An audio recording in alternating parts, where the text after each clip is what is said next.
सध्या महाराष्ट्रामध्ये निवडणुकीचे वारे वाहत आहेत. त्याच पार्श्वभूमीवरती सर्व पक्ष एकमेकांसोबत युती करत आहेत. त्यामुळे महाविकास आघाडी व वंचित बहुजन आघाडी एका ठिकाणी येणार आहे. परंतु पत्रकारांनी ज्या याबाबत शरद पवार यांना प्रश्न विचारला तेव्हा जय शरद पवार नेमकं काय म्हणाले. पत्रकार हे म्हणाले की संजय राऊत हे जे आहेत वंचित बहुजन आघाडीला बदनाम करण्याचा प्रयत्न करत आहेत किंवा ते खोटं बोलत आहेत, असा आरोप जयप्रकाश आंबेडकर यांच्याकडनं केला जात आहे. तर यावरती तुमचं काय मत आहे. तर त्यावरती बोलत असताना शरद पवार म्हणाले की वंचित बहुजन आघाडी आणि संजय राऊत यांच्याबद्दल तर मला नेमकं माहीत नाही, परंतु वंचित बहुजन आघाडीला आम्ही नक्की सोबत घेणार आहोत. वंचित बहुजन आघाडी आमच्यासोबत आल्यानंतर आमची ताकद दुपटीने वाढेल आणि त्यामुळे आम्हाला वंचित बहुजन आघाडीची खूप गरज आहे आणि त्यामुळे वंचित बहुजन आघाडीला घेतल्याशिवाय आम्ही पुढे जाणार नाही व त्यासोबत त्यांना हवे तेवढ्या जागा आम्ही देणार आहोत. तर चला पाहूया नेमकं ते काय म्हणालेत. परंतु तत्पूर्वी तुम्हाला विनंती असेल, चॅनलवर नवीन असाल तर चॅनल नक्कीच सबस्क्राईब करा. व्हिडिओ जर फेसबुक पेजवर पाहत असाल तर पेजला फॉलो करायला मात्र विसरू नका. धन्यवाद. पवारसाहेब, महाराष्ट्रामध्ये 48 जागा आहेत, त्यापैकी वंचित बहुजन आघाडी बाहेर पडण्याच्या तयारीत आहेत असा इशारा त्यांनी दिलाय. संजय राऊतांवर त्यांनी निशाणा साधलाय का संजय राऊत दरवेळेस खोटं बोलतात? त्यांचं मत आहे, आमचा काय अनुभव तसा नाही. पण ते महाविकास आघाडीत नाही. मी मगाशीच तुम्हाला सांगितलं की ते आम्ही फायनल करायला थांबलो ते त्यांच्यासाठी. आमची इच्छा आहे की त्यांनी यावं. त्यांच्या काही रास्त तक्रारी असतील त्याची नोंद आम्ही घ्यायला तयार आहोत. त्याच्यात करेक्टिव्ह ॲक्शनसुद्धा घ्यायची आमची तयारी. आज राज्यामध्ये ही एक वाक्यता करणं आवश्यक आहे. कारण प्रकाश आंबेडकर सातत्याने एक गोष्ट सांगतात की मोदीचं राज्य घालवलं पाहिजे. त्यामुळे त्या विचारावर आमची त्यांच्यात साम्य आहे आणि त्यामुळे जागेच्या प्रश्नांना काही इश्यू असेल तर तो सामंजस्याने सोडवावा असा आमचा प्रयत्न आहे. पण साहेब, मागच्या काही दिवसांपासून प्रकाश आंबेडकरांचे वक्तव्य बघता ते महाविकास आघाडी सोबत जाण्यास इच्छुक नाही असं आपल्याला वाटतंय? असं काही नाही, कारण वर्षात काय आलं याच्या आम्ही खोलात जात नाही. पण आमचं डिस्कशन चालू आहे. त्या डिस्कशन माझ्या उपस्थितीत झाले आणि तिथं मला तसं वाटत नाही. त्यांच्याकडनं ज्या अटी शर्ती टाकल्या जातात त्याच्यामध्ये त्यांच्याकडनं असं म्हटलं जातं की भविष्यामध्ये ह्या सगळ्या आघाडीमधला एकही पक्ष फुटून भाजपबरोबर जाणार नाही असं मला रायटिंगमध्ये द्यावं अशी देखील त्यांची मागणी आहे. आणि त्यामुळे तशी मागणी त्यांनी आमच्याकडे काही केली नाही. नेत्यांच्या मुलांना उमेदवारी देऊ नये ही देखील त्यांची मागणी. घराणेशाहीचा जो आरोप केला जातोय असे अनेक नेते आहेत, त्यांच्या मुलांना देखील आमच्याकडे त्यांनी जे मुद्दे मांडले त्याच्यात आपण म्हणतात तो मुद्दा नव्हता. ही गोष्ट कधी आहे की जागेच्या संबंधी त्यांनी काही भूमिका अग्रही मांडली आणि त्यांनी हेही सांगितलं की त्यांच्या पक्षाचं काम ज्या जिल्ह्यात आहे अशा जिल्ह्याची यादी त्यांनी हे खरं आहे. नाशिकची जागा कोण लढवेल या संदर्भात जर विचारलं तर उद्धव ठाकरे गटाकडून तो दावा दाखला जातोय. मात्र अनेक इच्छुक आपले देखील भेट घेत आहेत. आपल्याला देखील नाशिकची जागा ही आमच्या सगळ्या वाटाघाटीमध्ये नाशिकची जागा उद्धव ठाकरेंच्याकडे आहे. साहेब, इलेक्शन कमिशन निवडणुकीवरनं पण आता सध्या वाद सुरू आहे आणि तो सत्तेचा गैरवापर केला जातोय का त्याच्यामध्ये? सरळ असं आहे की इलेक्शन कमिशन नेमण्याच्यासाठी पूर्वी एक यंत्रणा होती. त्या यंत्रणेमध्ये प्रधानमंत्री, सेंट्रलचे आणखीन एक कॅबिनेट मंत्री आणि विरोधी पक्षनेता आणि त्यानंतर सुप्रीम कोर्टाचे मुख्य न्यायाधीश. आता केंद्र सरकारने हा नियुक्ती करण्याच्या संबंधीची यंत्रणा आहे त्याच्यात बदल केले आणि त्याच्यातून सुप्रीम कोर्टाचे न्यायाधीश यांना काढून टाकले. खरं म्हणलं तर चीफ जस्टिस ऑफ इंडिया यांना त्या ठिकाणी ठेवण्यात काही अडचण नव्हती. पण आता स्थिती काय राहिली, विरोधी पक्ष नेता 1, प्रधानमंत्री 2 आणि सिनियर कॅबिनेट मंत्री 3 या तिघांनी निर्णय घ्यायचा. तिघातले 2 त्यांचे. त्यामुळे विरोधी पक्ष नेत्याचा मताला काय अधिकार तिथे राहणार नाही. आपल्याला हवं तसं त्या ठिकाणी नियुक्ती करण्यात यावी याचा बंदोबस्त मोदी साहेबांनी केलेला आहे. कालपासून भारत जोडो यात्रा ही महाराष्ट्रामध्ये आहे. आगामी लोकसभा निवडणुकीच्या अनुषंगाने किती परिणाम हे महाराष्ट्रामध्ये जाणवल या सगळ्या भारत न्याय यात्रेच्या माध्यमातून? आता बघूया. आम्ही जे यापूर्वी यात्रा जिथे गेली तिथं वेगळा अनुभव आला, अनुकूल अनुभव आला. उदाहरण सांगायचं झालं तर कर्नाटकामध्ये भाजपचं राज्य होतं आणि कर्नाटकातनंही याचा आल्याच्या नंतर निवडणूक झाली, तिथं सरकार बदललं, तिथं आज काँग्रेसचं सरकार झालं. साहेब, देशातले भाजपचे खासदार भाजप पक्ष सोडून विरोधी पक्षामध्ये प्रवेश करत आहे, ते मोदींची उतरती कळा आहे का असं आपल्याला वाटतंय? असं काय मला कुठं फारसं दिसलं नाही.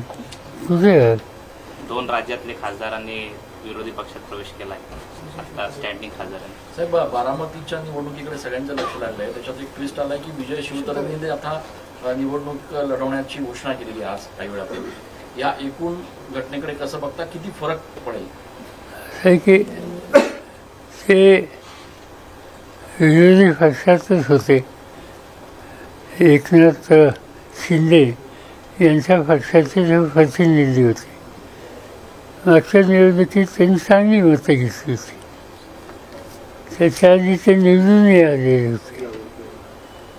आणि आता विरोधकांच्या संघटनेमध्ये ते गेले काही वर्ष काम करतात आणि त्यांनी हा लढायचा निर्णय घेतला आहे.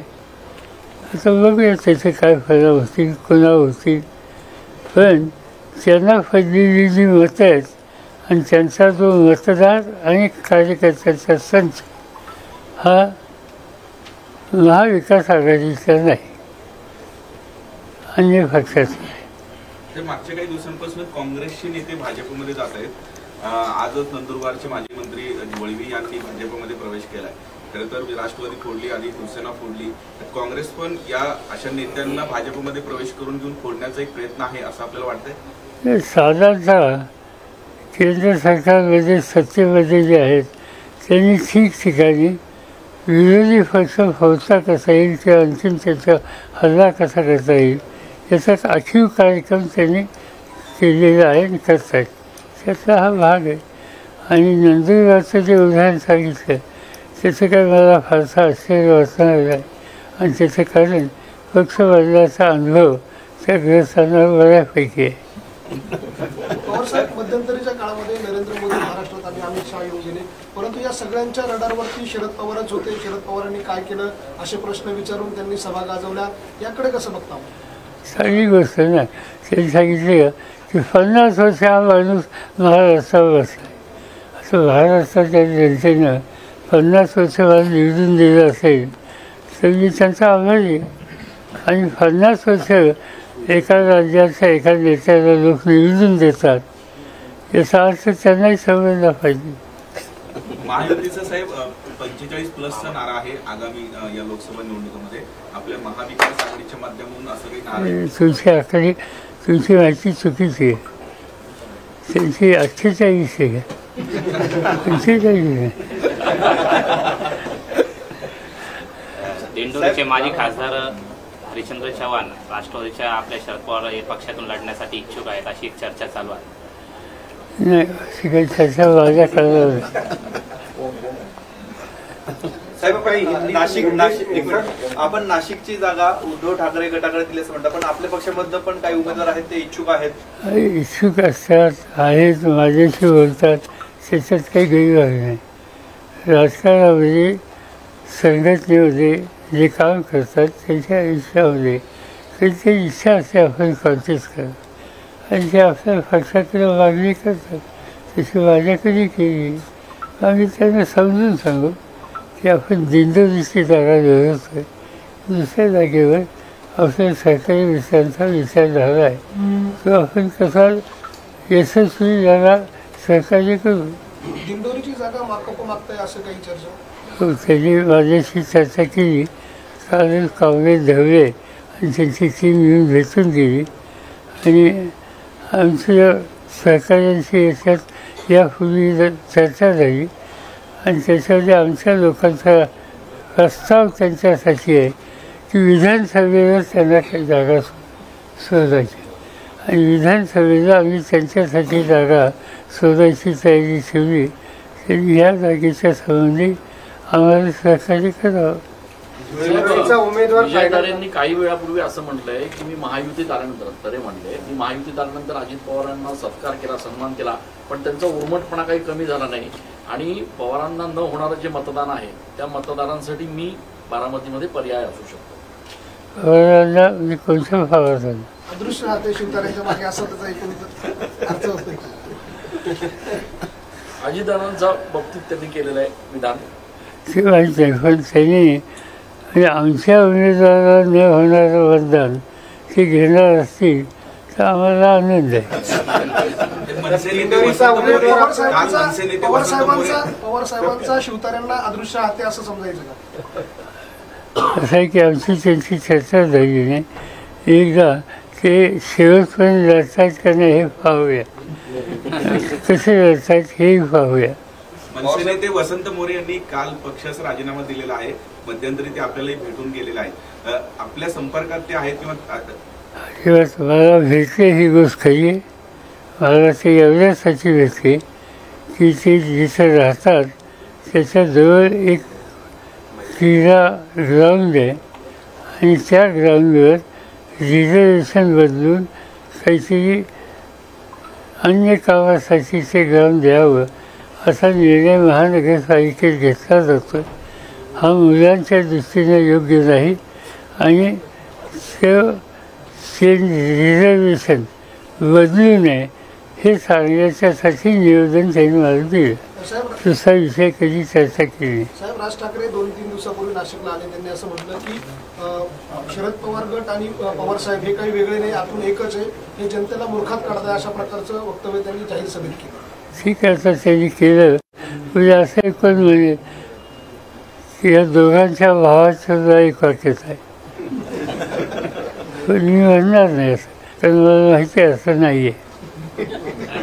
वसंत काल पक्ष सोडताना असं म्हटलं होतं की पुण्यामध्ये मनसेची ताकद मोठी आहे, सेकंड लार्जेस्ट पार्टी म्हणून मनसे होती.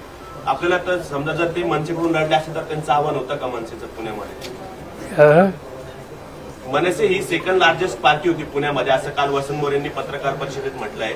तर समजा लोकसभा लढले असेल तर ते काही आव्हान होतं का मनसेचं? माहीत नाही, पण मी आज वाचलं की ते लढणार आहे तुम्ही, त्यामुळे लढून द्या ना. धुळे लोकसभेमध्ये काँग्रेस आणि राष्ट्रवादी काँग्रेस दोघं पक्ष आपल्या पक्षाकडनं आणि काँग्रेसकडनं इतर पक्षाकडनं इच्छुक लोकांची संख्या खूप जास्त आहे. आसिफ शेखनी पण आपल्याकडे, माजी आमदार आसिफ शेख यांनी पण आपल्याकडे मागणी केली. काय कुठं? धुळे लोकसभा. माझं माहितीच नाही आहे. साहेब, दिंडोरीचा कोणी अजून उमेदवार फायनल झालेला आहे का? आमच्याकडे सगळ्यांनी मिळून नाव सुचवलेलं आहे. बघले एक शिक्षक आहेत आणि त्यांचं नाव लौकिक चांगलं आहे त्या भागात समाजामध्ये. त्यांचं नाव पक्षाचं थोडं आलेलं आहे आणि 1 वर्षाने आलेले. महाविकास आघाडीची अधिकृत उमेदवारांची घोषणा कधीपर्यंत अपेक्षित आहे? जागा वाटपाचा फॉर्म्युला काही फायनल झाला आहे का? बाकी सगळे झाले. आंबेडकरांच्या संबंधी एकदा चर्चा करावी लागेल पुढच्या 2-3 दिवसात. जागा वाटप कसं असणार आहे? काय जागा वाटप, कुठला पक्ष किती जागा लढवणार, त्याबद्दल काय फायनल झालं? तेच नाही, एकदा आंबेडकर हा इश्यू क्लिअर झाला मग म्हणजे आपल्याला सांगू. त्यांनी किती जागेची मागणी केली? नाही असं काही त्यांनी एक यादी दिली 16 लोकांची आणि हे सांगितलं की ह्या सगळ्या जागा मी मागत नाही, पण आमचं काम तिथं आहे आणि आमचं काम तिथं किती ठिकाणी तुम्ही आम्हाला अकोमोडेट करू शकता हे सांगा. ही स्टेज आहे. त्यांना किती जागा देण्यासाठी तिन्ही पक्ष इच्छुक आहेत? म्हणजे आज नाही सांगतायत, पण त्यांना काहीतरी 4-5 जागा सर्च केल्या. कालच राऊत साहेब बोलले का 4 जागा आम्ही त्यांना देऊ करतो. 4 कोणत्या कोणत्या होत्या त्या? ते सांगतील. हिंदीमधले 1-2 प्रश्न आहेत. आम्ही लढण्याचो. Thank you sir.